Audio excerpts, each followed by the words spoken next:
And first at 5, San Antonio police investigating a murder-suicide involving two relatives. Just a couple of hours ago, police confirm both men are dead. That shooting happened around 11 this morning at a business at I-10 and Foster Road where both of the men worked. Courtney Freeman spoke to a friend who says he had no idea that there was trouble within the family. What I know that they're good people, both. There's a nice family. This man, who wanted to remain anonymous, knows the family who just lost two men today in a murder-suicide. He tells KSAT the two men were brothers, but the relationship has not been confirmed by police. The shooting happened just after 11 this morning at the trucking company JTM Transport, where the men worked. SAPD's preliminary report says there has been an ongoing working condition argument between the two for several weeks. It goes on to say the suspect showed up to work late today, walked into the office and shot the relative multiple times. The suspected shooter then took off in this truck, parked at this Family Dollar on Foster Road, where police say he shot and killed himself. This man said he and his friends see him almost every day, and as mechanics were currently working on the red truck. I think a week ago he was working on it. He even said his friend called that alleged shooter today in reference to the truck, but he clearly never got a call back. So we got the surprise today. He says the victim in the case owned JTM Transport, but police have not confirmed that either. Even though the media was allowed here on this scene, you can see the police officers were far back behind us, but they did not close the business down. All that happened was the several witnesses went with police downtown to answer some questions. Police hope those witnesses will offer more information about the ongoing dispute that could reveal a more detailed motive for the murder. Courtney Friedman, KSAT 12 News. New at 5, the Bexar County Sheriff's Office asking for help finding 20-year-old Haley Faith Harvey. They say she's been missing since December 27th. She was last seen in the 10,900 block of Pearsall Road. She was wearing a white tank top with a navy and gray flannel shirt, blue jeans, and black shoes. The Sheriff's Office says she does have a medical condition that requires medication. She's believed to be in the North Star Mall area. If you have any information on her whereabouts, you can call the Sheriff's Office at 210-335-6000. A woman accused of harboring a teenager for months has been arrested in Hondo. 19-year-old Jennifer Lynn Alvarez faces charges of sexual assault of a child, sexual performance by child, and harboring a runaway. According to Hondo police, she had been harboring a runaway child for months. They say this victim has been found and is back with family members. You are getting a first look at a woman accused of stabbing a man last night. Police say the victim was trying to stop her from driving drunk. 38-year-old Cynthia Espinosa charged with aggravated assault with a deadly weapon. According to police, she was trying to leave a home on Lennon Avenue on the south side when a man who claims she was intoxicated tried to stop her. Police say she stabbed the man in the arm and leg. He was taken to the hospital. Espinosa was arrested. No update on his condition. They cut through the roof of a South Side sandwich shop but got spooked when employees showed up. And even though they got away empty-handed, police are still very much trying to find them. The burglary happened at the Firehouse Subs on Southwest Military near South Park Mall. Police say two delivery drivers noticed the alarm was going off when they arrived to work about 5 this morning. When they went inside, they say part of the ceiling was cut out. Police say it was the employees' arrival that scared those suspects away. They ran out the back door before breaking into the safe. Take a look. Do you recognize these two men? San Antonio police say that they robbed the Home Depot on Southwest Military back on January 2nd. According to police, they each stole expensive power tools. When an employee stopped them or tried to stop them from leaving without paying, one of the men allegedly punched the employee in the face and knocked out a tooth. Police say they got away in a black SUV. If you know who they are, you can call Crime Stoppers at 210-224-STOP. Elmendorf Lake by Our Lady of the Lake campus has been partly cleared of an invasive species of plant that at one point kind of looked like a field of green you could actually walk across. However, the problem persists beneath the Commerce Street Bridge and the back channel of that lake. There's hardly anyone wants to come out here anymore because of this mess. Who wants to bring their kids out here? Rotting vegetation beneath the Commerce Street Bridge looks as bad as it smells, residents say. Just north of the bridge, the water hyacinth is now brown and apparently dying off. It's believed it could come back, and not only that, it's become a dumping ground for trash and possible storm debris. Those who frequent the area say it certainly diminishes taxpayer-funded improvements, creating a park and walking trail around Elmendorf Lake.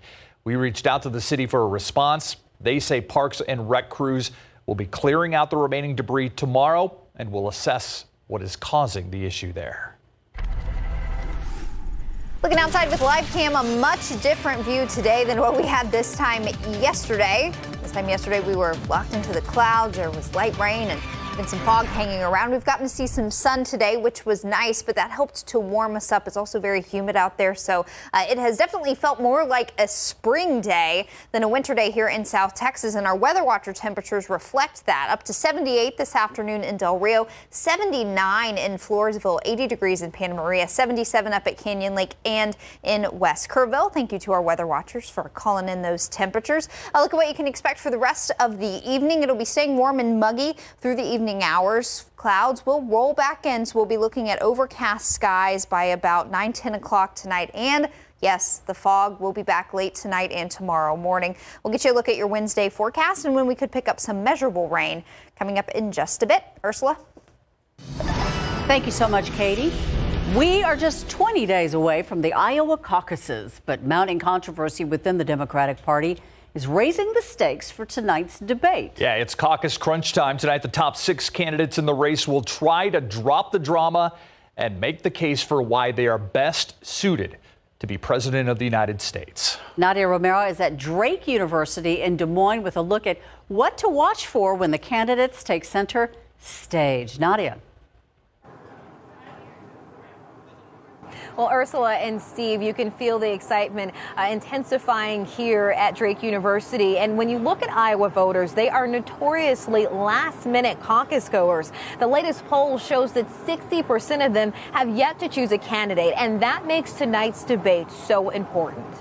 The frigid weather in Des Moines, Iowa, mimicking the frosty feud brewing between Senators Elizabeth Warren and Bernie Sanders. I was disappointed to hear that Bernie is sending his volunteers out to trash me. Monday, Warren released a statement about a conversation she had with Sanders in December 2018, saying in part, among the topics that came up was what would happen if Democrats nominated a female candidate. I thought a woman could win. He disagreed.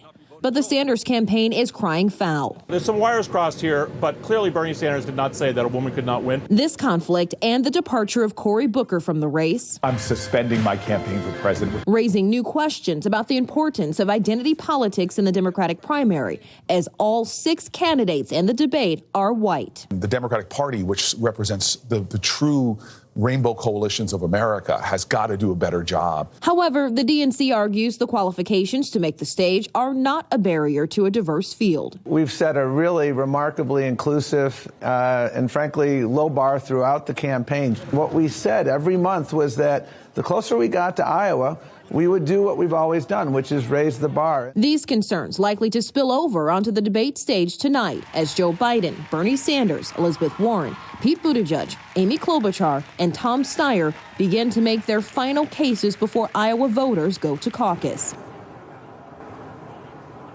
All right, so something else to think about. This is the first debate since everything that's happened with Iran. So we have seen Bernie Sanders really attack Joe Biden on his record, saying that he voted for the war in Iraq. How can we trust him? But Joe Biden's campaign has been looking forward to tonight. They believe his foreign policy record is what will make him the best candidate to go up against President Donald Trump.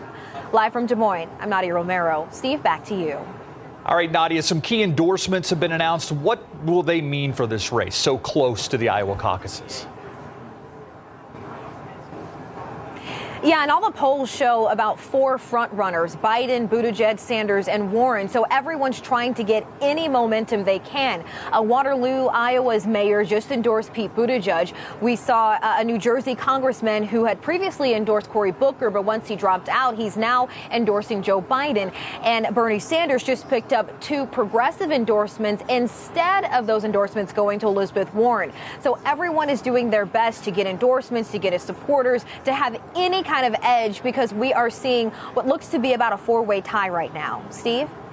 All right, we'll see what happens tonight. Nadia Romero live in Iowa. Thank you, Nadia. Meantime, the next phase in the impeachment expected to pick up tomorrow. House Democrats are expected to vote on impeachment managers who will then prosecute the case. As for the trial itself, it's expected to begin early next week. Former National Security Advisor John Bolton has offered to testify under a Senate subpoena. However, President Trump says he may invoke executive orders in order to block him. Have you recently bought infants Tylenol? Tylenol's parent company, Johnson & Johnson, paying $6.3 million in settlements over false advertisements. The company sued for using deceptive packaging to get new parents to buy infants Tylenol instead of children's Tylenol. Infants Tylenol was at a higher price, even though they basically have the same ingredients. If you purchased infants Tylenol between October 3rd, 2014 and January 6th of this year, you can claim up to 7 bottles or $15.05 without a receipt. We have a link to submit that claim on KSAT.com. One word may just sum up the housing market as we head into the new year. More people, more jobs, and a need for more houses. As 12 on your side's Marilyn Morris reports, San Antonio remains a seller's market, one that's attracting more people who want to call this their home. Let the good times and heavy equipment roll. It was another record year for local home sales, 34,000 area homes sold, a 7% jump over the previous year. We hope that the trend will continue, given that there's so many businesses moving into town, so many people moving into town. We don't see that stopping. Real estate professionals gathered for the annual housing forecast, and it's a sunny one, mirroring the local economy. From an economic standpoint, we're looking for good, solid job growth. We're looking for income growth, too. Economist Jim Gaines says expect more business and professional jobs. That strong job market is a big reason you see a lot of that. Population is booming. San Antonio is attractive. In fact, by 2050, Bexar County is expected to have nearly 3.25 million people. And all of those people need some place to live. We're still not building enough housing units anywhere in the state and in San Antonio as well. We are seeing a lot of people coming from California, from Illinois, and from the East Coast. Certainly coming from California, we probably look like paradise. Because compared to much of the nation, San Antonio homes are affordable, but more demand drives up prices. How do we keep it affordable? Keep building. Marilyn Moritz, KSAT 12 News.